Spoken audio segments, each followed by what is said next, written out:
மூணாவது நாள் இவருக்கு கோபமானது பிறந்து விட்டது பீஷ்மருக்கு. அப்படின்னு ஒரு மோகனாசத்தை எடுத்து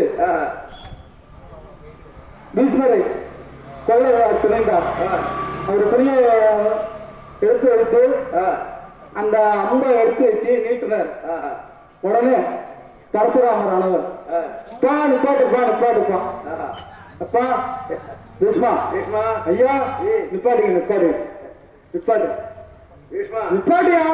நிப்பாட்டு குருநாதா நிப்பாட்டி நான் உன்னை பார்த்து ரொம்ப நல்லா இருந்ததா? நீ நான் கத்து கொடுத்த வித்தெல்லாம் சரியா இருக்கா இல்லையான்னு நான் அந்த 10 நாள் கவனிச்சு டெஸ்ட் பண்ணேன். அப்படியா குருநாதா? என்னோட தாண்டி தான் நிறுத்த முடியும். நம்ம கற்றுக் கொடுத்த வித்தை பரிசோதனை பண்ணி பார்த்தேன். அதாவது அந்த வில்லையும் அம்மையும் கீழே வச்சு வச்சுட்டியா?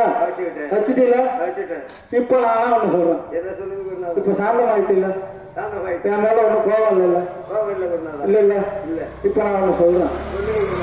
நீ என்னைக்கு கட்டு கொடுத்த குருவை எதிர்க்க துணிந்து விட்டாயோ இன்னைக்கு உனக்கு நான் சாபம் உன்னை நினைச்சப்பா நீ கத்த வித்தெல்லாம் மறக்கணும்.